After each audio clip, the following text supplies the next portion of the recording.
Nelson Mandela, ikon perlawanan terhadap ketidakadilan. Video dibuat untuk memenuhi tugas mata kuliah kepemimpinan. Dosen pengampu Dr. Taufan Maulamin. Video dibuat oleh kami kelompok 2 yang terdiri dari Agus, Abdul Wahab, Yesi, S, Rajakana, Nathanael, Clinton, Taura, Erik, Nurdiansyah.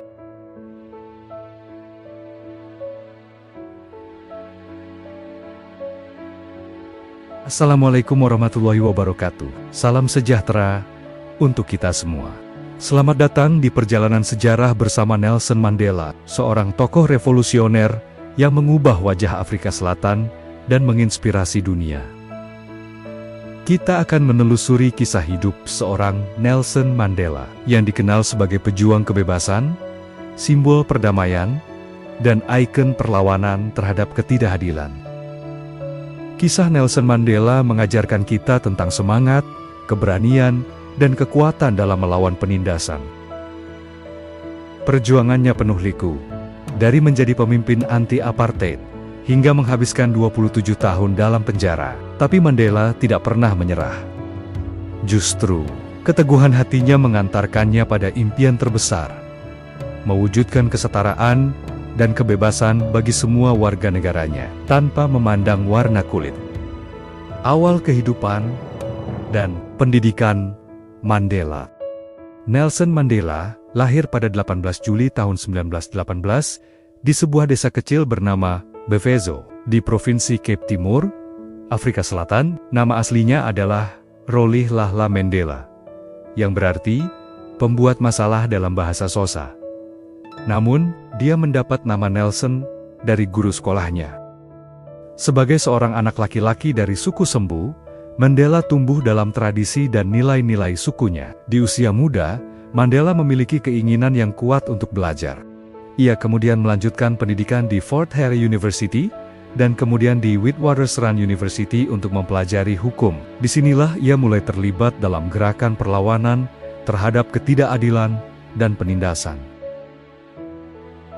Perjuangan melawan apartheid.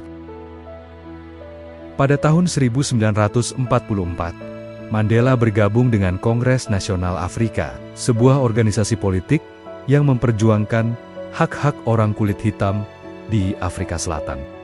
Di sini, Mandela tumbuh menjadi aktivis yang lantang menolak sistem apartheid, kebijakan pemerintah yang memisahkan dan mendiskriminasi orang berdasarkan warna kulit.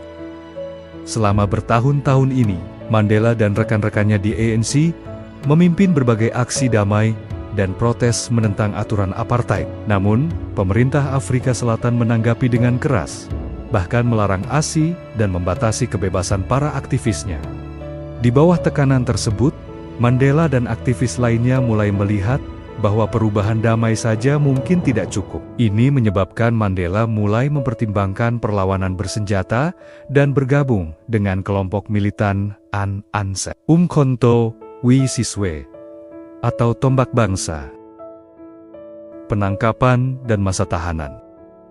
Pada tahun 1962, Nelson Mandela ditangkap dan dijatuhi hukuman 5 tahun penjara. Namun, 2 tahun kemudian, hukuman itu berubah menjadi hukuman seumur hidup setelah ia diadili dalam kasus Rivonia dan terbukti bersalah atas tindakan sabotase terhadap pemerintahan apartheid. Mandela menghabiskan 27 tahun dalam penjara, sebagian besar dihabiskan di Pulau Robert. Selama masa tahanannya, Mandela menjadi simbol perjuangan anti-apartheid bagi banyak orang di Afrika Selatan dan seluruh dunia. Meskipun di penjara, ia tidak pernah menyerah dan tetap teguh pada keyakinannya untuk memperjuangkan kebebasan dan kesetaraan bagi semua. Pembebasan dan negosiasi untuk perdamaian. Pada 11 Februari tahun 1990, setelah berbagai tekanan internasional, pemerintah Afrika Selatan akhirnya membebaskan Nelson Mandela. Pembebasan Mandela menjadi awal dari negosiasi besar untuk mengakhiri apartheid. Dengan semangat persatuan dan tanpa rasa dendam, Mandela bernegosiasi dengan pemerintah untuk merumuskan langkah-langkah menuju pemilu demokratis pertama di Afrika Selatan. Mandela memimpin dengan visi besar, yaitu perdamaian, rekonsiliasi, dan penghapusan diskriminasi. Presiden pertama yang dipilih secara demokratis. Pada tahun 1994, Nelson Mandela terpilih sebagai presiden pertama Afrika Selatan dalam pemilu demokratis. Sebagai presiden, Mandela berfokus pada upaya rekonsiliasi nasional, membawa rakyat Afrika Selatan dari segala latar belakang ke dalam satu kesatuan bangsa. Ia mengupayakan program untuk meningkatkan pendidikan, kesehatan, dan ekonomi bagi warga yang sebelumnya terpinggirkan. Warisan dan inspirasi bagi dunia. Setelah menjabat sebagai presiden selama satu periode, Mandela memutuskan untuk pensiun dari politik pada tahun ke-1999. Namun, ia terus aktif dalam kegiatan sosial, mendirikan Nelson Mandela Foundation yang berfokus pada pembangunan masyarakat yang berkelanjutan dan mempromosikan perdamaian serta hak asasi manusia.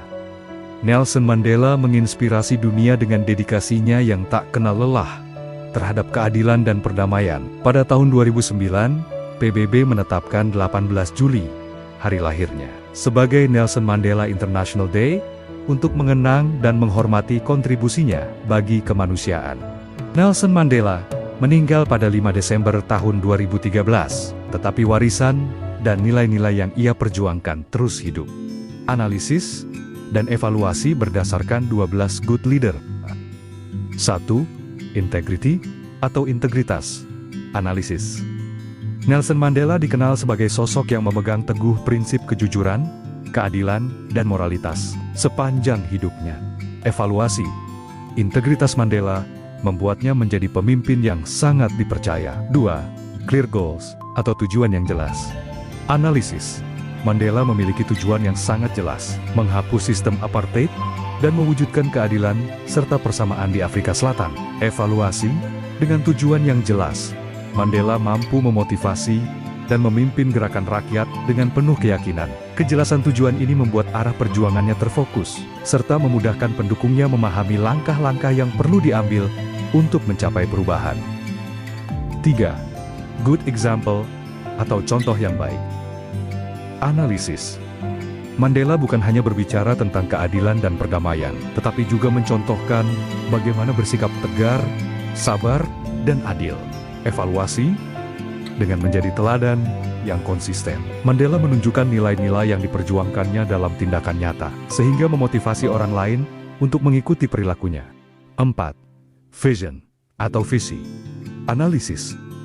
Mandela memiliki visi Afrika Selatan yang merdeka dan damai, di mana setiap orang bisa hidup setara, tanpa diskriminasi rasial. Evaluasi, visi Mandela yang kuat membantunya menarik dukungan dari berbagai pihak, baik di dalam maupun luar negeri. 5. Clear communication atau komunikasi yang jelas. Analisis. Mandela memiliki kemampuan komunikasi yang sangat baik, yang memungkinkannya menyampaikan ide-ide kompleks dengan cara yang mudah dipahami dan menginspirasi. Evaluasi, komunikasi yang jelas membantunya memperkuat dukungan publik dan menghindari kesalahpahaman. 6. Expect the best atau mengharapkan yang terbaik. Analisis. Mandela selalu mengharapkan yang terbaik dari orang-orang di sekitarnya. Dia percaya bahwa setiap orang bisa berubah dan memiliki potensi untuk berbuat baik. Evaluasi. Dengan menaruh ekspektasi yang tinggi pada orang lain, Mandela mendorong pengikutnya untuk menjadi versi terbaik dari diri mereka sendiri. 7. Support atau dukungan. Analisis. Mandela memberikan dukungan penuh kepada orang-orang yang bekerja bersamanya, baik dukungan emosional maupun moral. Evaluasi.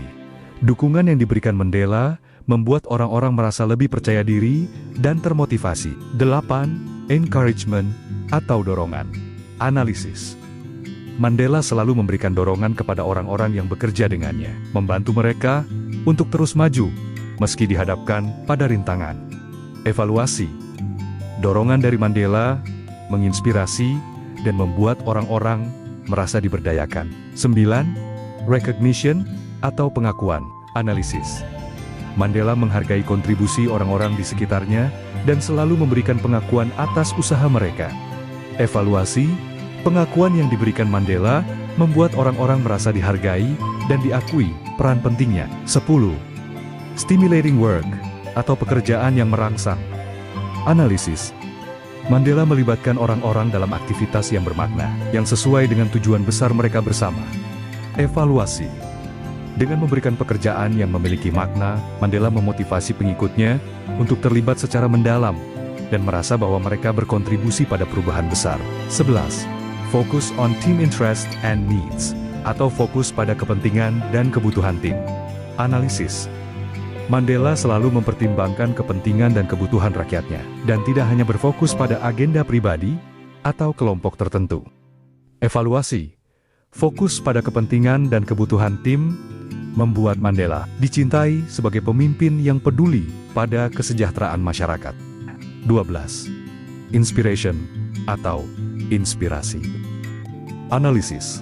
Mandela menginspirasi banyak orang dengan kisah hidupnya, ketabahannya, dan keberaniannya dalam melawan ketidakadilan. Evaluasi.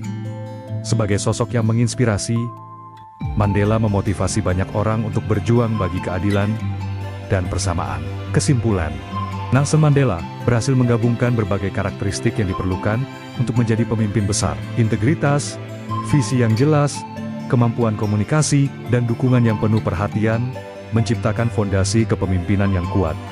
Penutup, Nelson Mandela bukan hanya tokoh bagi Afrika Selatan, tetapi juga bagi seluruh dunia. Kisah hidupnya mengajarkan kita tentang keteguhan hati, kesabaran, dan keberanian untuk memaafkan. Terima kasih telah menonton video ini. Semoga kisah Nelson Mandela menginspirasi kita semua untuk menjadi agen perubahan positif di lingkungan kita. Jangan lupa untuk like, subscribe, dan share video ini jika kalian merasa terinspirasi. Sampai jumpa di video selanjutnya.